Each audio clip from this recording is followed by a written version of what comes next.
Retomemos la jornada invitando al escenario a la señora Irene Daza, quien es nuestra conferencista y ella va a tratar el tema hoy, una conferencia inspiradora de cierre que se llama Creando equipos con el sello distintivo del desempeño excepcional. Irene Daza es autora de 2 libros: Cómo desarrollar la alta competencia, y el libro que acaba de publicar, El líder que sí transforma.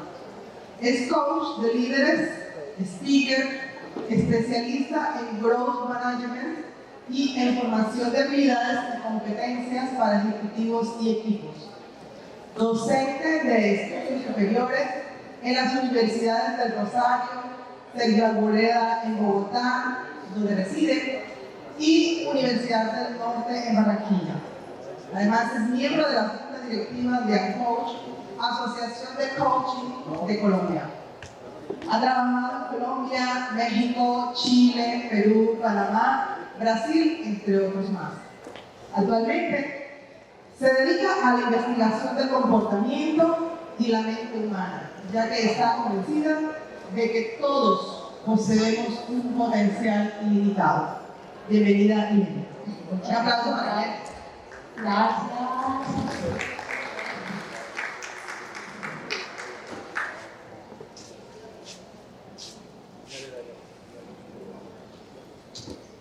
Buenas tardes a todos. Oficialmente, bueno, qué privilegio para mí tener el honor de hacer este cierre con la conferencia Creando equipos del sello distintivo del desempeño excepcional. Ahorita estaba escuchando el panel y qué maravilla encontrar que todo está interconectado. Yo escuchaba a los panelistas, a Mirna, a José, hablar de lo importante que era la pasión, y es tema fundamental para que nosotros podamos inspirar y podamos precisamente motivar a las personas que tenemos a cargo a que tengan ese desempeño excepcional. Vamos a iniciar con esta frase que es indispensable cuando nosotros somos líderes. Como líderes que queremos inspirar, desarrollar y empoderar a otros, es necesario que nosotros seamos un modelo de transformación continua, porque todo el tiempo a nosotros nos están viendo, todo el tiempo nos están observando, y es necesario, si nosotros queremos de verdad ser un referente, ser un modelo a seguir, que nosotros precisamente trabajemos en nuestro autoliderazgo. Y el autoliderazgo tiene una cantidad de elementos. El autoliderazgo va mucho más allá de conocer cuáles son esas debilidades, esas áreas de mejora, esas fortalezas, que es lo que nosotros nos enfocamos cuando decimos voy a revisar cómo estoy para ver en qué puedo mejorar. Nos enfocamos ahí. Pero resulta, líderes, que nosotros tenemos muchísimos elementos que revisar cuando hablamos de autoliderazgo. Y por ejemplo está el tema de los valores, que es fundamental para entender por qué nosotros nos comportamos como nos comportamos en determinadas situaciones, y desde los valores también necesitamos entender por qué a veces tenemos diferencias con otras personas. Esos conflictos que nosotros tenemos a veces con pares, con miembros de nuestro equipo, incluso con personas de nuestro entorno social, familiar, tienen origen en nuestros valores. Cuando nosotros no podemos vivir nuestros valores esenciales, nosotros entramos en conflicto.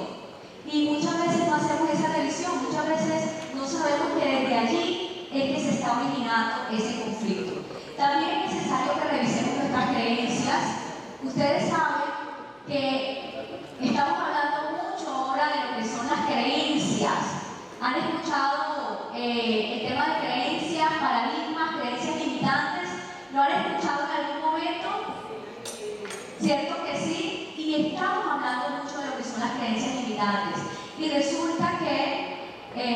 sí es cierto que tenemos que revisar y tenemos que buscar la manera de cortar con esas creencias que nos impiden acceder a esa zona de genialidad que todos tenemos, porque cada uno de nosotros tiene una zona de genialidad. Eso no es dado solamente para algunas personas. Cada uno de nosotros tiene una zona de genialidad. Y qué maravilla que nosotros podamos entender cuáles son esas creencias que compramos en algún momento de nuestra vida, esas voces que escuchamos de padres, tutores, profesores, y que lo más complejo de todo esto es que seguimos nosotros reprogramando nuestro cerebro con todo lo que vamos escuchando y vamos alimentando esas creencias.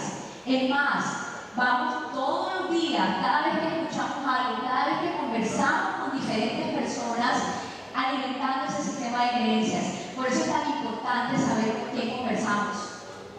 Por eso es tan importante saber a quién seguimos en las redes sociales. Por eso es tan importante saber qué leemos, qué vemos, qué espacios estamos creando y generando. Porque todo el tiempo, todo lo que nosotros escuchamos, leemos y vemos está programando nuestro sistema de creencias. Y desde ahí es que salen esas limitantes que no nos dejan, por supuesto, exponer todo ese potencial que nosotros tenemos. Entonces, definitivamente, el tema de autoliderazgo hasta el entorno es clave. Tenemos que construir esos entornos saludables y generar precisamente estos espacios, como este espacio que estamos teniendo, para tener conversaciones que nos eleven, para tener conversaciones que nos ayuden, que nos potencien, que nos ayuden a construir un sistema de creencias potenciadoras y que nos ayuden a quitarnos todos esos paradigmas de que no se puede, de que el mercado, de que la economía, de que es culpa del jefe, de que es culpa de los pares, de nuestro equipo, de a quien no le caigo bien, etc. Además de ese autoliderazgo, que es importante que nosotros entremos a revisar, como les decía, fíjense que los líderes también debemos ser desarrolladores de talento. Ese liderazgo direccionador que dice qué hay que hacer y cómo hacerlo, para qué, y dónde y cuándo, no es suficiente. Como tampoco es suficiente un discurso motivador. Los líderes tenemos que buscar, desarrollar, trabajar y saber usar metodologías que acompañen a los miembros de nuestro equipo en su desarrollo. Ahorita yo escuchaba a José está por ahí, cierto que el panelista que nos acompañó hace un rato, José hablaba de lo que era el rol del mentor. Y es importante que nosotros como líderes tengamos metodologías para nosotros ser mentores de nuestra gente, para nosotros ser coaches de nuestra gente. No tenemos que ser el coach profesional certificado ni el mentor profesional certificado, pero sí tener metodologías y herramientas que nos ayuden a desarrollar el talento de la gente. Es nuestra responsabilidad y nuestro reto que si nuestro llamado es tener gente a cargo, nosotros busquemos la forma de ayudarnos a ellos a ser mejores personas y a que lleguen a donde nosotros estemos y mucho más allá, a definitivamente que desafíen sus propias probabilidades y accedan a esa zona de genialidad que todos tenemos. Y por último, es importante que seamos generadores de espacios de aprendizaje. Pasa mucho que nos enfrentamos a diferentes situaciones en la vida y no nos sentamos luego de que las resolvemos, es decir, las resolvemos y nos vamos felices y ya pasamos al siguiente reto. Nos cuesta un poco sentarnos y generar un espacio de aprendizaje para saber qué fue lo que pasó, qué originó eso, qué podemos aprender, cómo desde allí vamos a documentar eso para cuando vuelvan situaciones similares nosotros tengamos todas las herramientas y toda esa historia que nos hizo salir que nos hizo bloquearnos en algún momento, pero que también nos hizo salir de ahí desde ese desafío. Entonces nosotros tenemos que ser generadores de espacios de aprendizaje, generadores de espacios de creatividad, pero también generadores de espacios de crecimiento en la comunicación. Nosotros como líderes tenemos que buscar que nuestros equipos tengan madurez en la comunicación.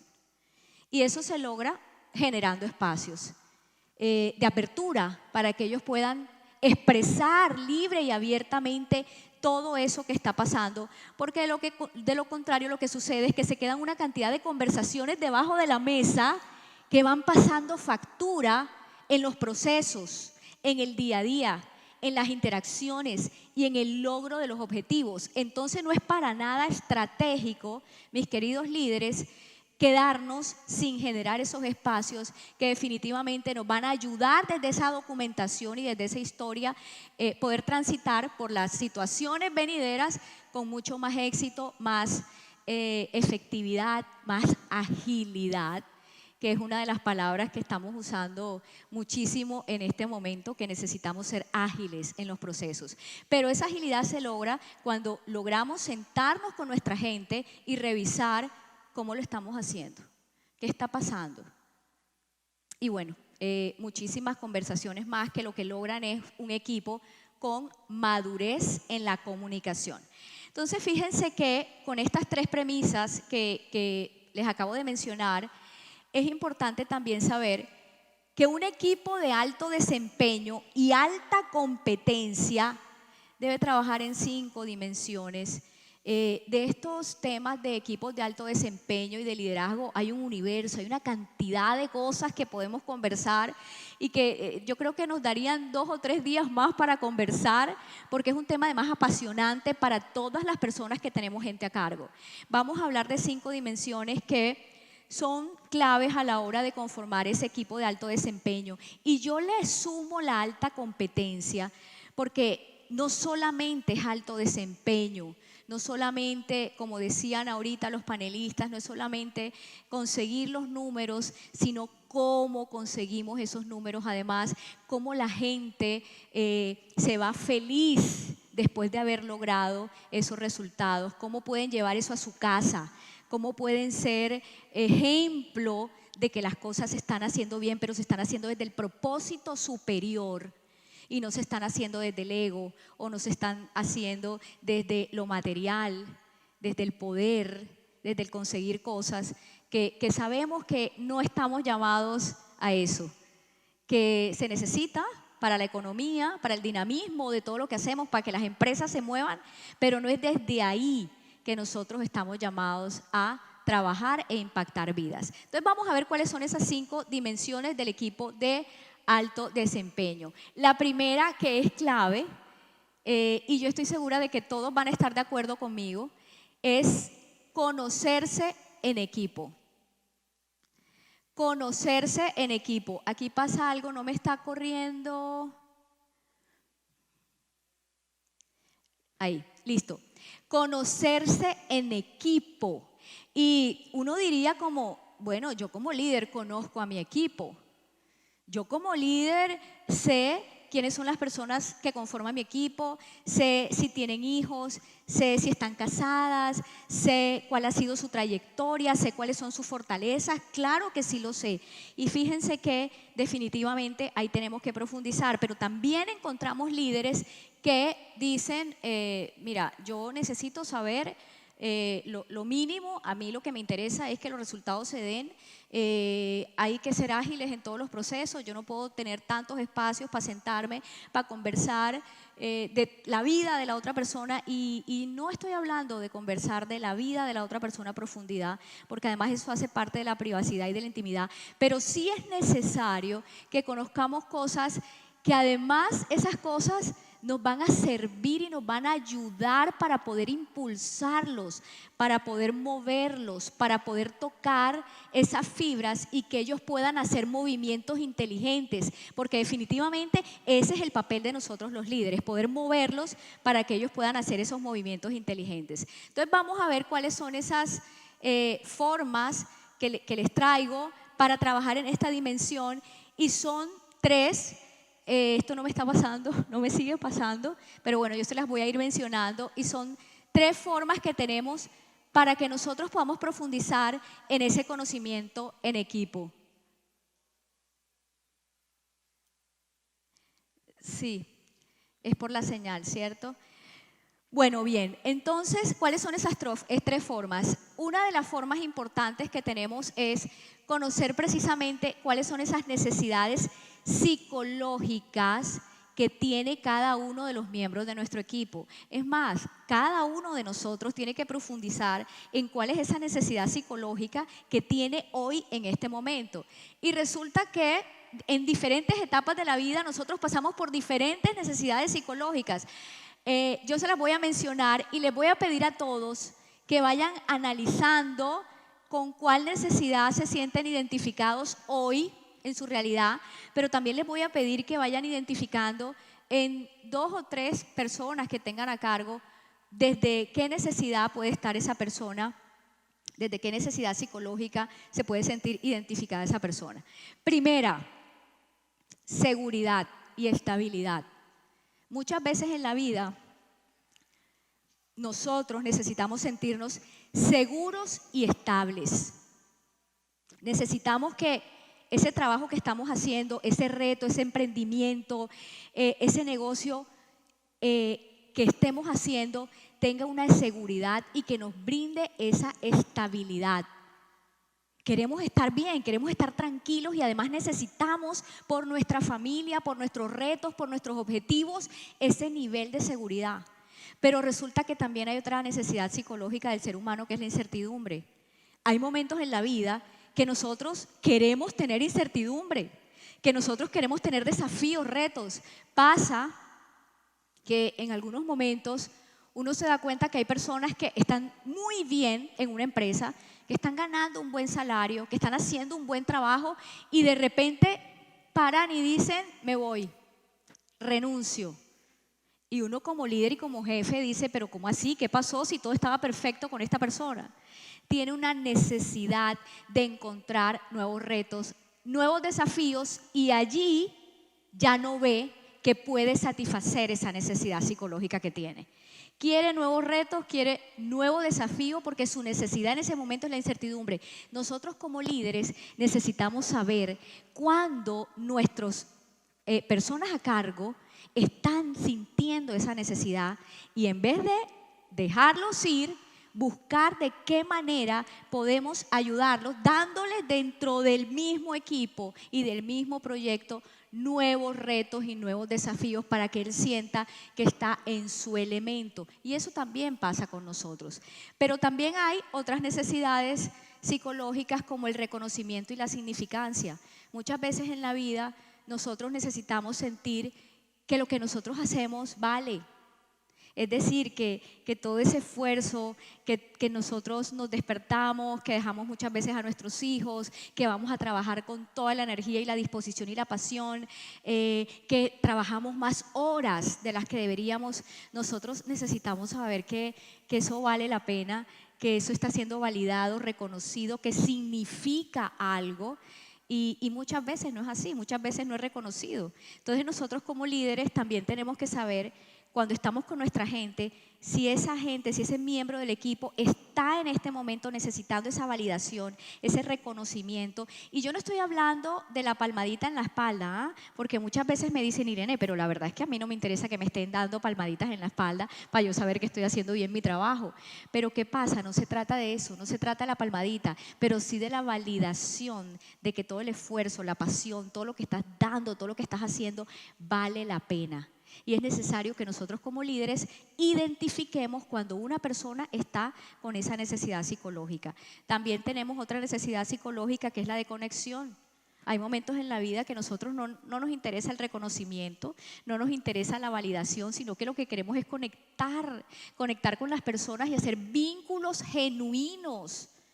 Y eso también es importante que lo sepamos, porque de repente esa persona no necesita ese reconocimiento, pero sí necesita vínculos genuinos y sí necesita esa conexión. También tenemos necesidades psicológicas de crecimiento y evolución cuando queremos progresar. Y también tenemos necesidades psicológicas de contribución. Cuando ya estamos en un momento en la vida que lo que queremos es enseñar, que lo que queremos es contribuir, que lo que queremos es ayudar.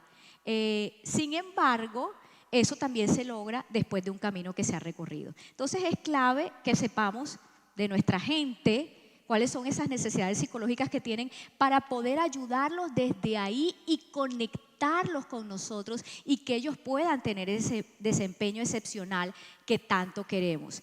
También están los tipos de motivación. Definitivamente todas las personas tenemos un tipo de motivación. Hay personas que tienen motivación extrínseca, que se motivan precisamente con ese reconocimiento, que les gusta trabajar en equipo, que les gusta la participación, pero hay personas que también se motivan, tienen motivación intrínseca y que el reto es con ellos y que a ellos no les gusta estar trabajando en equipo ni que sea tanta participación y tanto consenso, sino que ellos son los que dicen: a mí dígame qué hay que hacer, que yo voy y lo hago. Entonces nosotros también tenemos que saber si nuestra gente, si la persona que tenemos a cargo y estamos desarrollando tiene más motivación extrínseca, que necesita esa validación, ese reconocimiento, ese trabajo en equipo, ese consenso, esa participación, esos espacios, o definitivamente lo que voy a hacer es que le voy a dar un reto, porque lo que lo mueve es precisamente el reto por sacar muchos objetivos adelante, y está compitiendo con él, no está compitiendo además con nadie. Es importante que nosotros sepamos eso. Y el último motivador que es importante que nosotros conozcamos de nuestra gente es un trabajo que hizo una profesora de Yale que se llama Amy Czerniewski, y ella dice que las personas percibimos nuestro trabajo de 3 formas diferentes y que es necesario que los líderes sepan de sus miembros del equipo en qué categoría y en qué pueden clasificarse. Entonces yo les voy a contar. Hay 3 formas. Primero está el grupo de las personas que ven su trabajo como un empleo.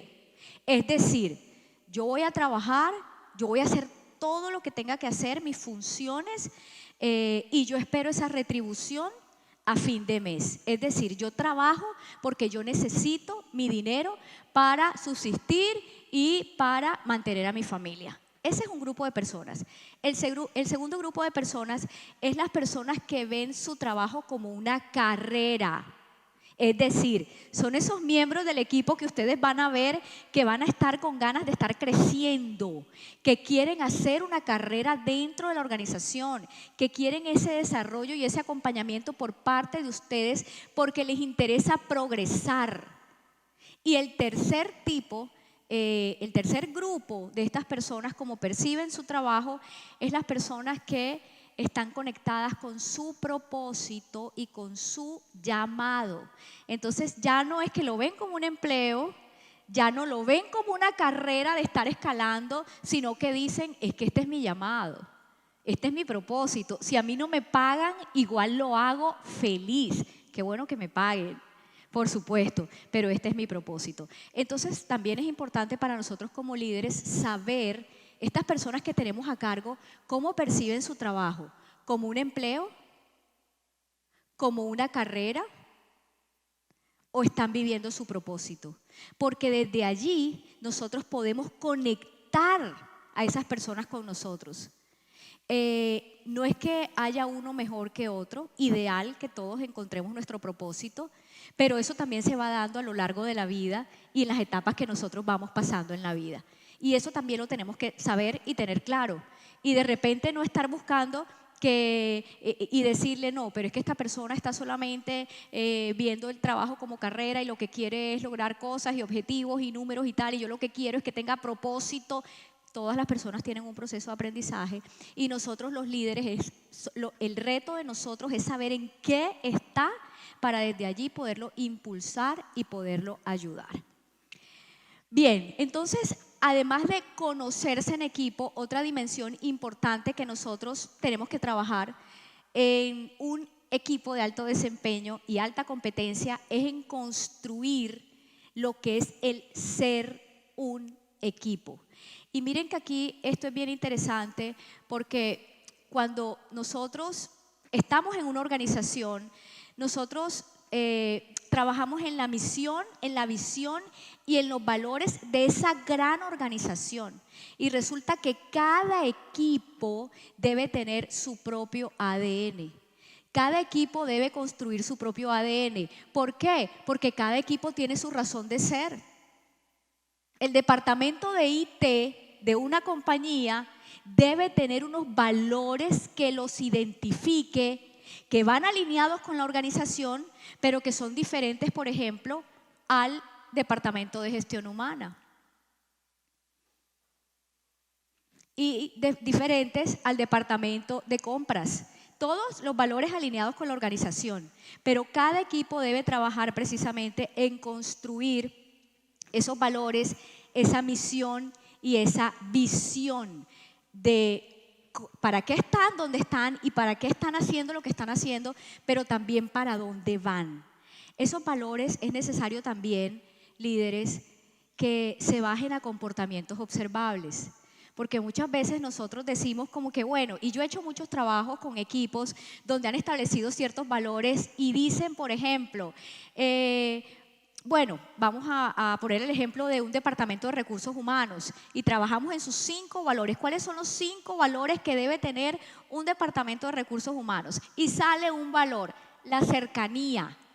Y todos están de acuerdo en que ellos tienen que ser cercanos a la gente. Y qué maravilla, y están súper de acuerdo. Pero en el día a día necesitamos establecer cómo es que esa cercanía se va a ver. Cómo es que esa cercanía va a ser evidente en el día a día. ¿Cómo lo vamos a llevar a unos comportamientos observables? Entonces, cuando ustedes hagan este ejercicio de establecer esos valores de equipo, llévenlos a comportamientos observables para que de verdad ese trabajo tenga sentido y ustedes puedan tener ese ADN de equipo y ser referentes en la organización de que eso que dicen que son, lo están viviendo. Hay otra cosa importante en ser un equipo y que debería ser, por supuesto, muy obvia, y de hecho lo veo mucho en los procesos de team coaching que hago con los equipos, y es todo el tema de los roles. Pareciera que es muy obvio que los roles deben de estar claros en una organización y resulta que es uno de los retos más grandes con los que me encuentro con los equipos. Los roles no están bien delineados o la persona sabe más o menos cuáles son sus funciones, pero hay una línea delgada donde no sé si me toca hacer esto, no sé si me toca hacer aquello o más bien yo estoy haciendo esto más. Además se genera incomodidad. Se genera incomodidad porque hay roles también informales, que la persona que no está haciendo algo, entonces viene otro miembro del equipo que es bien proactivo y lo asume de forma natural e informal, pero resulta que esa persona no va a estar cómoda porque no es su rol. Y lo estuvo asumiendo, lo asumió porque había una necesidad en el equipo, pero no está siendo ni retribuido ni reconocido. No está establecido. Entonces nosotros como líderes en ese sentido tenemos que establecer cuáles son esos roles formales, pero también cuáles son esos roles informales y identificar esos roles informales en nuestra gente, pero darle el reconocimiento y la validación a la persona de que está asumiendo ese rol informal y también ayudar nosotros como líderes a nuestra persona a cargo a que tenga esa línea bien delimitada. Cuando estoy ejerciendo un rol informal y estoy dejando de hacer lo que de verdad me corresponde, o cuando definitivamente estoy ayudando, estoy apoyando porque yo soy experta en esto y además me gusta, pero estoy cuidando precisamente todas mis prioridades. Entonces, en ese sentido, el tema de los roles es clave. Nosotros tenemos que generar espacios y sentarnos a conversar sobre los roles. Y saben que es importante no solamente delimitarlos porque hay un manual de funciones, hay procesos muy establecidos para eso, sino también cómo se siente mi gente en su rol. Siente que está haciendo más, siente que de repente está haciendo cosas que no le corresponden. Todas esas preguntas, todos esos espacios hay que generarlos para saber cómo está nuestra gente y para poder identificar y desde allí construir ese ser un equipo excepcional. Bien, luego tenemos otra de las dimensiones bien importantes, que es comunicarse en equipo.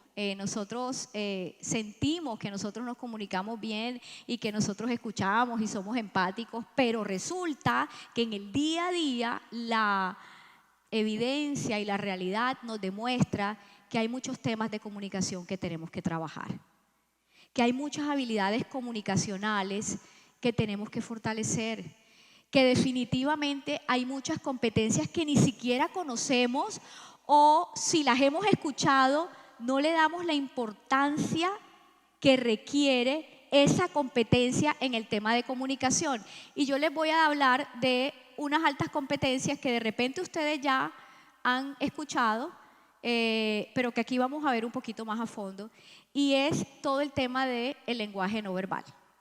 El lenguaje no verbal definitivamente comunica un 70% de lo que nosotros tenemos internamente, y nosotros no le prestamos mucha atención al lenguaje no verbal, y es un tema súper relevante. De hecho, les quiero decir que el lenguaje no verbal se estudia con 5 disciplinas diferentes. 5 disciplinas diferentes solo para estudiar el tema del lenguaje no verbal, y resulta que nosotros no le damos la importancia y la relevancia que esto tiene.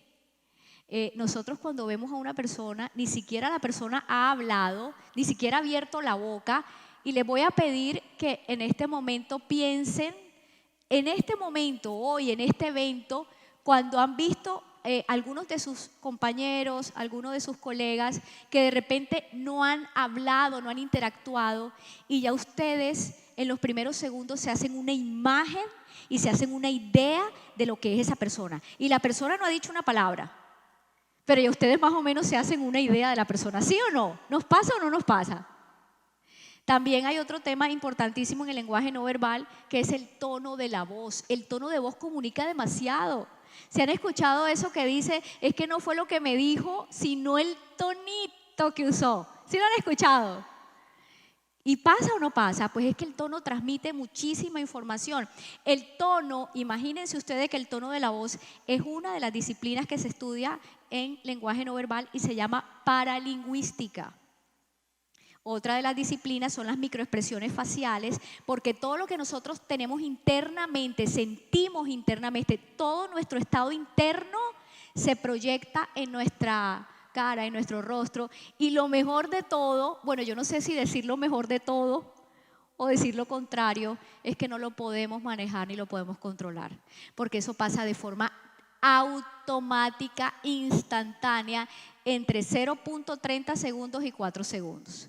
Entonces a veces uno lo que dice es como que, bueno, yo voy a ir a esa reunión y me voy a preparar, voy a meditar 5 minutos antes, yo a esa persona no le voy a contestar, tengo ganas de contestarle, pero no le voy a contestar porque la verdad es que no quiero generar problemas, no quiero generar conflictos. Mejor dicho, ustedes hacen una preparación modo la hija del Dalai Lama, ¿sí o no? O el hijo del Dalai Lama. Y resulta que llegan allá y no saben qué pasó, pero reaccionaron, la persona se dio cuenta, y después ustedes dicen, pero ¿por qué? ¿Qué pasó? ¿Por qué se dio cuenta? ¿Por qué reaccioné? ¿Cómo así? Si yo me había preparado, yo había meditado y yo había dicho que yo no iba a reaccionar. Y es que todos los estímulos que nosotros recibimos, todos los estímulos que recibimos por la observación, por la escucha y por el tacto, llegan directamente al sistema límbico, donde se producen las emociones, y esas emociones se van hacia el rostro entre 0.30 y 4 segundos. Después de 4 segundos es que se van para el neocortés, que es donde razonamos. ¿Ya para qué? ¿Ya para qué? Si ya salió la emoción real que teníamos. Entonces, en ese sentido, también el lenguaje no verbal con las microexpresiones faciales tiene muchísima información, y nos ayuda no solamente a detectar lo que está pasando en la otra persona que está interactuando, en los miembros de nuestro equipo, que es clave saber qué está sintiendo la persona cuando yo le pregunto por un informe, o cuando yo le pregunto por unos resultados, o cuando yo le pregunto por un proyecto, sino que también es importante cómo ustedes están manejando ese lenguaje no verbal, qué están proyectando ustedes en su rostro, qué están proyectando ustedes con los gestos que hacen. Y es algo tan sencillo como la diferencia entre una sonrisa auténtica y una sonrisa fingida. Y eso se nota y eso le llega al otro. Entonces, si uno no va a sonreír de verdad, con ganas, ¿para qué sonríe? ¿Sí o no? Y hay muchas personas que de repente uno se da cuenta cuando uno llega y la saluda que ahí no hay algo genuino. En ese sentido, las microexpresiones faciales son otra de las disciplinas que nosotros tenemos que revisar. Y está la proxémica, que es la distancia que tenemos que manejar con las personas que trabajamos. Está la áptica, imagínense que es toda una disciplina el saludo de la mano. Cómo uno saluda a una persona, esa disciplina se llama la áptica. Y estudia precisamente qué tenemos que hacer al saludar y qué no tenemos que hacer definitivamente. Y está otra de las disciplinas, que es la quinta, que es todo lo que tiene que ver con la kinesis. Kinesis, maravilloso, así se debe saludar. ¿Cómo es? Ustedes me están haciendo el ejemplo perfecto. Exacto, las manos tienen que quedar entrelazadas, no una encima de la otra porque es dominancia, no una debajo de la otra porque es sumisión, tampoco ese saludo que yo no sé si a ustedes les ha pasado que alguien los saluda y les da como los dedos. ¿Les ha pasado? ¿Les ha pasado que les dan como los dedos? Hombre, si no quieren dar la mano, está perfecto, pero no den los dedos, porque eso ¿qué proyecta? Díganme qué proyecta eso. Distanciamiento, ¿cierto? Cero confianza, etcétera. Bien, la otra disciplina que les hablaba es la kinesis. La kinesis es clave para ustedes, líderes.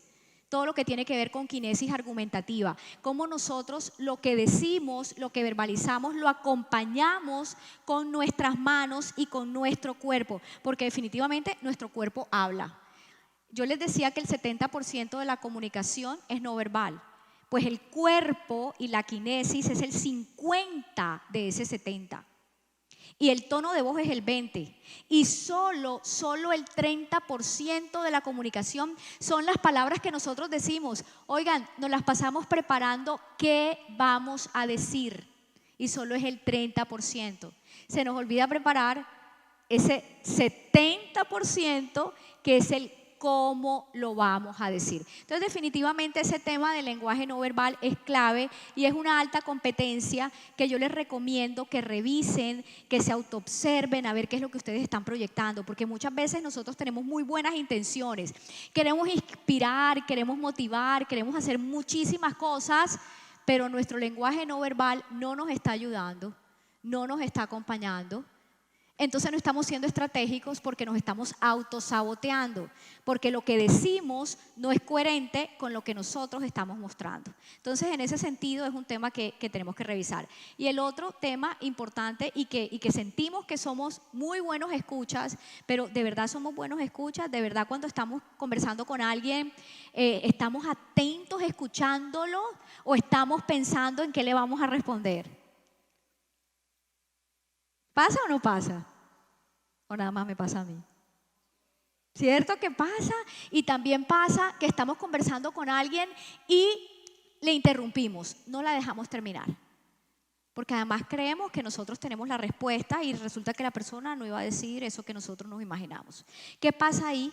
¿Qué pasa ahí? ¿Qué creen que pasa cuando una persona está hablando con nosotros le interrumpimos, le terminamos la frase y la persona, eso no era lo que yo iba a decir? ¿Qué se puede generar ahí? Desconexión total, tal cual.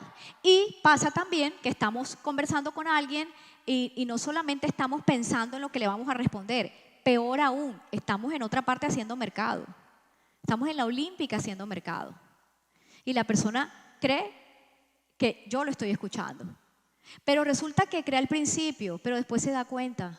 Porque todo el tiempo estamos observando y todo el tiempo nos está llegando información del otro. Y uno sabe cuando de verdad lo están escuchando.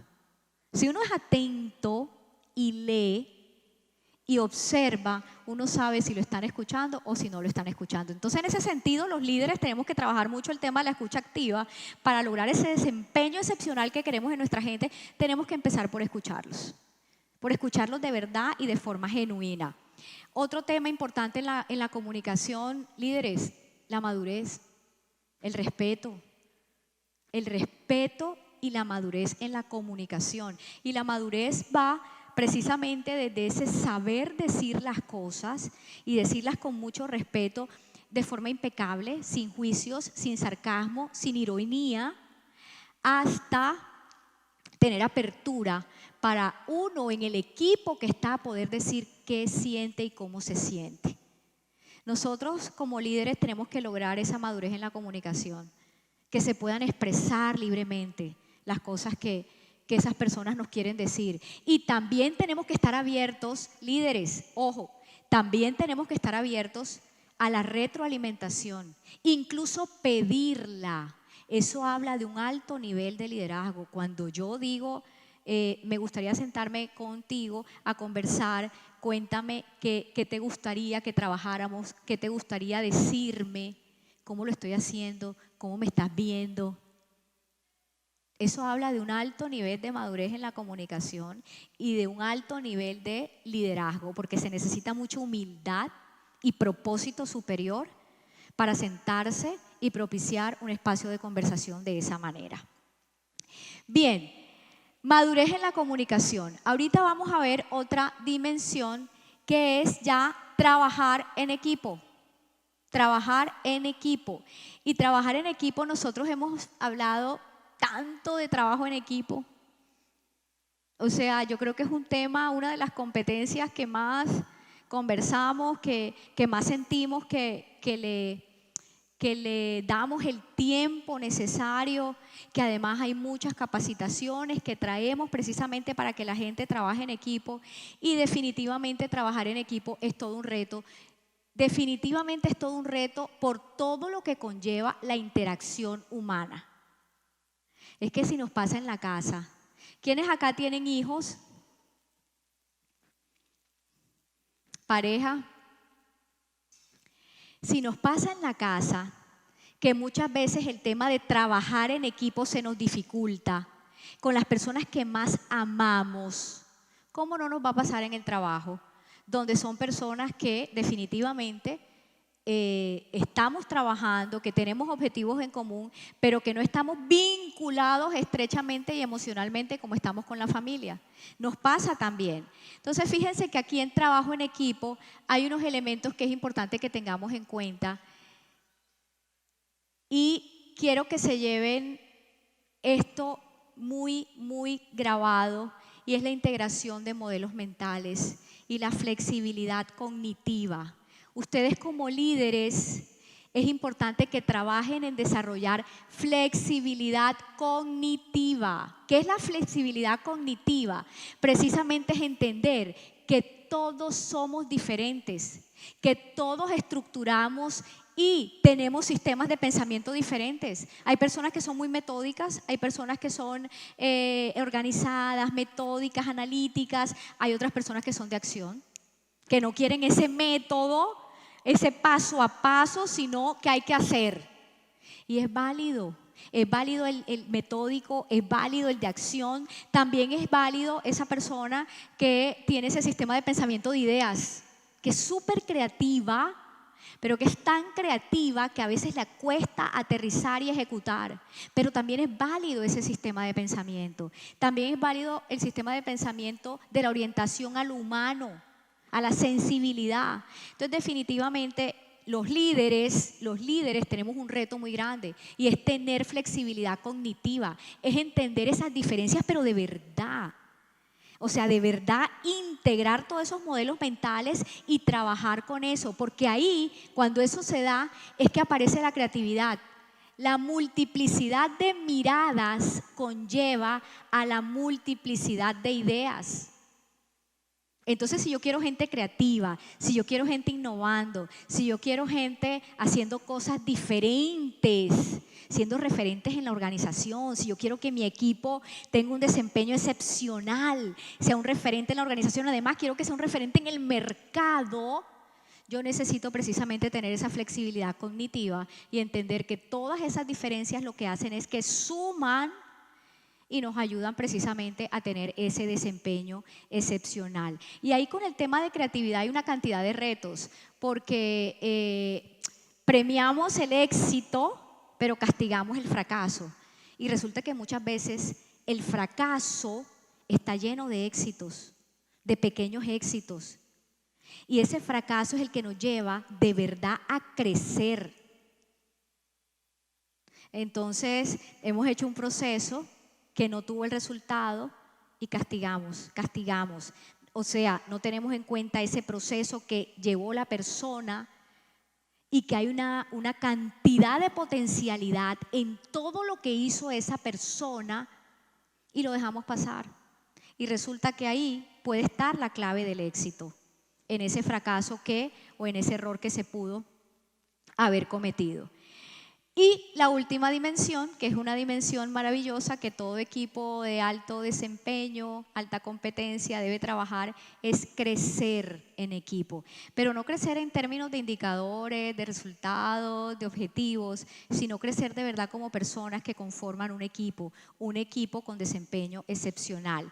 Y fíjense ustedes que ese crecer en equipo debe tener varios elementos, y uno de los elementos que debe tener ese crecer en equipo para que de verdad se dé ese aprendizaje, el primero es la seguridad psicológica. Seguridad psicológica, líderes, de que nos podemos equivocar, de que podemos ser diferentes, de que podemos fracasar en el intento. Muchas veces lo que pasa en los equipos es que la gente tiene miedo de hablar, porque la gente no quiere parecer como que no sabe. Es más, a veces les da miedo preguntar, porque me dicen, Ilene, es que yo no quiero parecer como que no tengo ni idea. Entonces yo a veces escucho que de pronto otro compañero habló y dijo una cosa maravillosa y yo siento que lo que yo voy a decir está sacado de tono, o voy a preguntar algo que de repente yo veo que todos saben y yo no, entonces yo mejor me quedo callado. Los líderes no podemos permitir eso. Los líderes tenemos que darle seguridad psicológica a nuestra gente para que se equivoque, para que tome riesgos. ¿Cómo crear? Esa es la gran pregunta. ¿Cómo crear espacios para que la gente se arriesgue? Y la única manera es dándoles la seguridad psicológica de que aquí se valen los errores y aquí se vale que tú pienses diferente a mí. Aquí se vale que nos equivoquemos, aquí se vale todo, pero aquí lo importante es que nos estemos arriesgando. Entonces, una de las cosas importantes es esa seguridad psicológica y propiciarla no solamente nosotros como líderes, ojo con esto que les voy a decir, con nuestro miembro del equipo, sino entre ellos. Nosotros debemos instaurar una cultura de seguridad psicológica, que entre ellos también exista esa confianza y esa seguridad, y que entre ellos no se juzguen y no haya esa lucha de egos y de poderes que ustedes saben que existe. Entonces es importante que nosotros como líderes nos aseguremos de que en nuestros equipos no hay esa lucha de poderes y esa lucha de egos. Miren, ustedes pueden pensar, pero es que eso no es real. La realidad es que sí se da. Bueno, el reto de nosotros como líderes es generar esos espacios para minimizar que esas cosas se den. Y para que la gente definitivamente sienta alegría y felicidad de pertenecer a ese equipo, pero que de verdad sienta alegría y felicidad de trabajar con ustedes. Y de que de verdad, ustedes sean referentes para ellos y sean un ejemplo. Y sean esa persona que en 10 años le pregunten, oye, ¿cuál ha sido tu mayor referente? ¿O qué persona dejó huella en ti? Y salga el nombre de ustedes. Qué maravilla eso. Pero eso se logra dando seguridad psicológica y entendiendo la naturaleza humana y entendiendo el error. Y desde allí se construye precisamente el éxito. Apertura al aprendizaje, definitivamente. Apertura al aprendizaje, no al aprendizaje de capacitación y de todo esto que estamos haciendo acá, sino precisamente de esa revisión de cómo estamos como equipo funcionando. Hay una técnica que es de indagación apreciativa, no sé si alguno de ustedes la ha escuchado, y esa es una técnica maravillosa para nosotros los líderes que tiene que ver con hacer indagación apreciativa. Es decir, yo no voy a decir qué hiciste mal tú, por qué fallaste, por qué no trajiste esto, qué pasó con tal proyecto, sino que yo voy a decir, vengan, vamos a conversar sobre qué sí nos están funcionando hacer. En este proyecto, en este reto específico, qué sí nos ha funcionado.